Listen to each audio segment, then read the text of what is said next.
A bayonet is a knife, sword, or spike-shaped weapon designed to fit in, on, over or underneath the muzzle of a rifle, musket or similar weapon, doubling the gun as a spear. In this regard, it is an ancillary close-quarter combat or last resort weapon. Some modern bayonets can be used as wire cutters when combined with their scabbards. Early history. The term bayonet dates back to the end of the 16th century. But it is not clear if bayonets at the time were knives that could be fitted to the ends of firearms, or simply a type of knife. For example, Cotgrave's 1611 dictionary describes the bayonet as a kind of small flat pocket dagger, furnished with knives, or a great knife to hang at the girdle. Likewise, Pierre Borel wrote in 1655 that a kind of long knife called a bayonet was made in Bayonne, but does not give any further description. A possibility is that the bayonet originated as a hunting weapon. Early firearms were fairly inaccurate and took a long time to reload.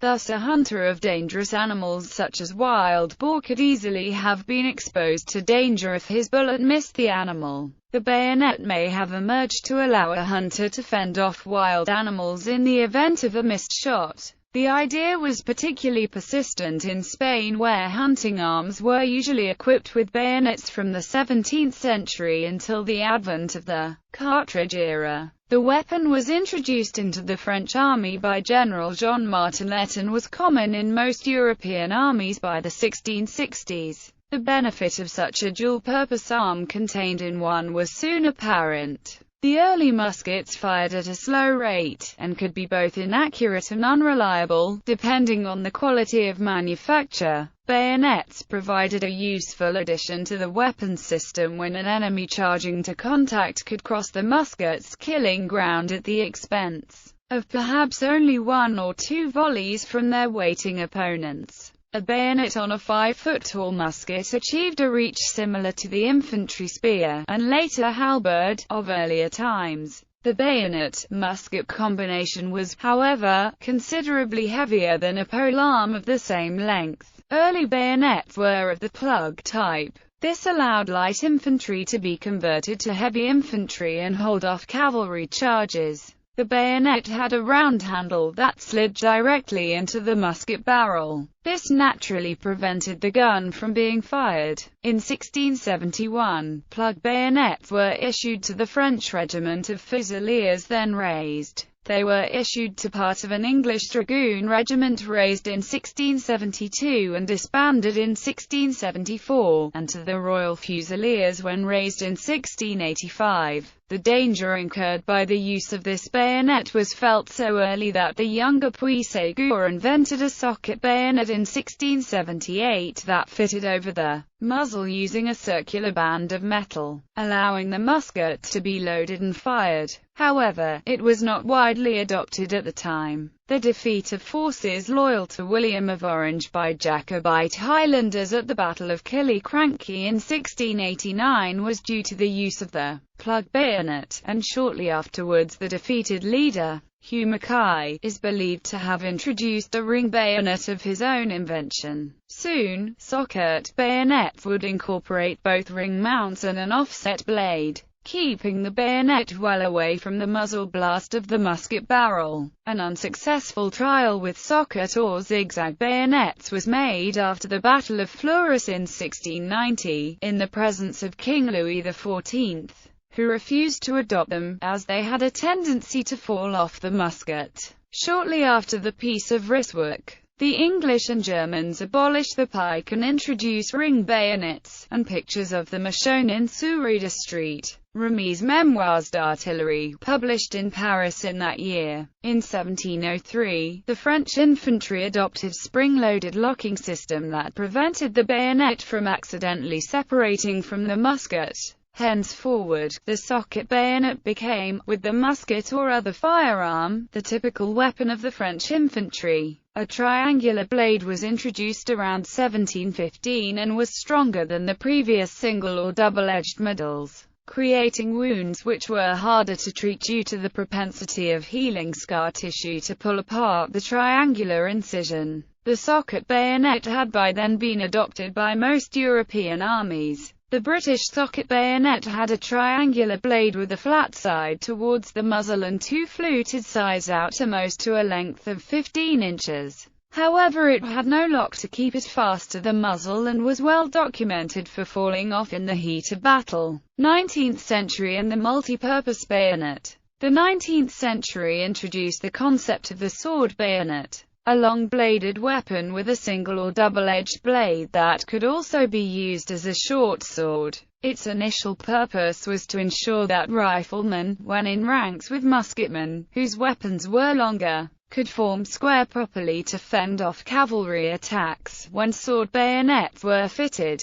A prime early example of a sword bayonet-fitted rifle is the British infantry rifle of 1800 to 1840, later known as the Baker rifle. The hilt usually had quillins, was modified to accommodate the gun barrel, and a hilt mechanism that enabled the bayonet to be attached to a bayonet lug. A sword bayonet could be used in combat as a sidearm. When attached to the musket or rifle, it effectively turned almost any long gun into a spear or glaive, suitable not only for thrusting but also for slashing. While the British Army eventually discarded the sword bayonet, the socket bayonet survived the introduction of the rifled musket into British service in 1854. The new rifled musket copied the French locking ring system. The new bayonet proved its worth at the Battle of Alma and the Battle of Inkerman during the Crimean War, where the Imperial Russian Army learned to fear it. In the United States Navy before the American Civil War, bayonet blades were even affixed to single-shot pistols, although they were soon proved useless for anything but cooking. From 1869, some European nations began to develop new multi-purpose sword bayonets suitable for mass production and for use by police, pioneer, and engineer troops. The decision to redesign the bayonet into a multi-purpose tool was viewed by some as an acknowledgement of the decline in importance of the fixed bayonet as a weapon in the face of new advances in firearms technology. As a British newspaper put it, the committee, in recommending this new sword bayonet, appear to have had in view the fact that bayonets will henceforth be less frequently used than in former times as a weapon of offence and defence. They desired, therefore, to substitute an instrument of more general utility. One of these multi-purpose designs was the sawback bayonet, which incorporated saw teeth on the spine of the blade. The sawback bayonet was intended for use as a general-purpose utility tool as well as a weapon. The teeth were meant to facilitate the cutting of wood for various defensive works such as barbed wire posts, as well as for butchering livestock. It was initially adopted by the German states in 1865. Until the middle of World War I, approximately 5% of every bayonet style was complemented with a sawback version. Countries such as Belgium in 1868, Great Britain in 1869 and Switzerland in 1878. The original sawback bayonets were typically of the heavy saw type. They were issued to engineers, with to some extent the bayonet aspect being secondary to the tool aspect. Later German sawbacks were more of a rank indicator than a functional saw. The sawback proved relatively ineffective as a cutting tool, and was soon outmoded by improvements in military logistics and transportation. Most nations dropped the sawback feature by 1900. The German army discontinued use of the sawback bayonet in 1917 after protests that the serrated blade caused unnecessarily severe wounds when used as a fixed bayonet. The trowel or spade bayonet was another multi-purpose design, intended for use both as an offensive weapon as well as a digging tool for excavating entrenchments. From 1870, the U.S. Army issued trowel bayonets to infantry regiments based on a design by Lieutenant Colonel Edmund Rice, a U.S. Army officer and Civil War veteran, which were manufactured by the Springfield Armory. Besides its utility as both a fixed bayonet and a digging implement, the Rice trowel bayonet could be used to plaster log huts and stone chimneys for winter quarters. Sharpened on one edge, it could cut end poles and pins. 10,000 were eventually issued, and the design saw service during the 1877 Nez Perce campaign. Rice was given leave in 1877 to demonstrate his trowel bayonet to several nations in Europe. One infantry officer recommended it to the exclusion of all other designs,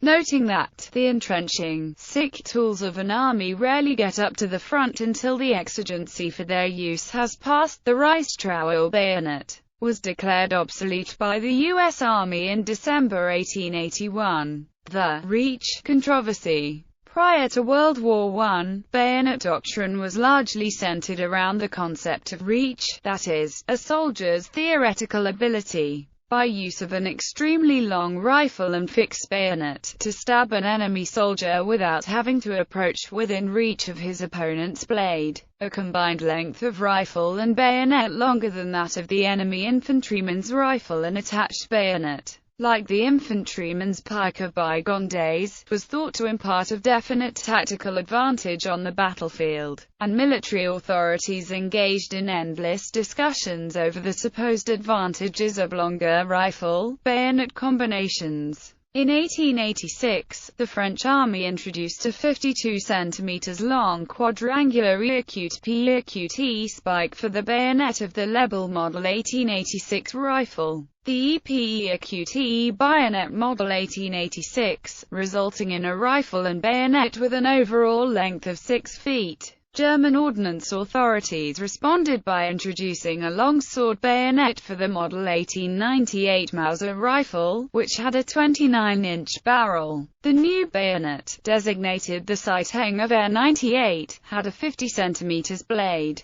with an overall length of 5 feet 9 inches. The German Army's rifle-bayonet combination was second only to the French Lebel for overall bayonet reach. After 1900, Switzerland, Britain, and the United States adopted rifles with barrel lengths shorter than that of a rifled musket, but longer than that of a carbine. These new rifles were intended for general use by both the infantry and cavalry. Due to the reduction in barrel length, the overall reach of the new short rifles with attached bayonet was reduced. In the case of Britain, this occurred when the British Army adopted a shortened Lee-Enfield rifle, the SMLE, in 1904. As a consequence, the German M1898 Mauser rifle and attached sword bayonet was a full 8 inches longer than the British SMLE and its P1903 bayonet, which used a 12-inch blade,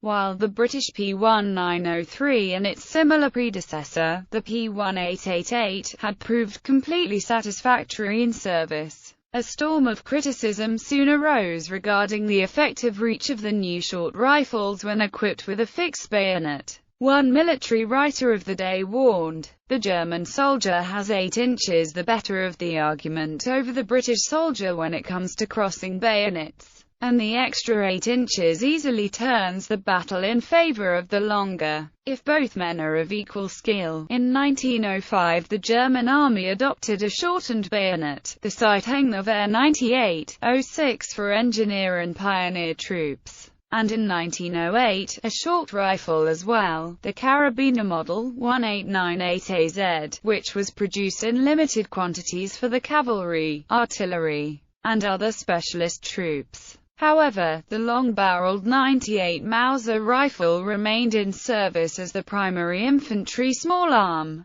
Moreover, German military authorities continued to promote the idea of outreaching one's opponent on the battlefield by means of a longer rifle-bayonet combination, a concept prominently featured in its infantry bayonet training doctrines. These included the throw-point or extended thrust and lunge attack. Using this tactic, the German soldier dropped into a half-crouch, with the rifle and fixed bayonet held close to the body. In this position the soldier next propelled his rifle forward, then dropped the supporting hand while taking a step forward with the right foot, simultaneously thrusting out the right arm full length with the extended rifle held in the grip of the right hand alone. With a maximum kill zone of some 11 feet, the throw-point bayonet attack gave an impressive increase in reach and was later adopted by other military forces, including the U.S. Army. In response to criticism over the reduced reach of the SMLE rifle and bayonet, British Ordnance authorities introduced the P1907 bayonet in 1908, which had an elongated blade of some 17 inches to compensate for the reduced overall length of the SMLE rifle. U.S. authorities in turn adopted a long bayonet for the M1903 Springfield short rifle, the M1905 bayonet. Later, a long sword bayonet was also provided for the M1917 Enfield rifle. The experience of World War I saw a complete reversal in opinion on the relative value of long rifles and bayonets in typical infantry combat operations.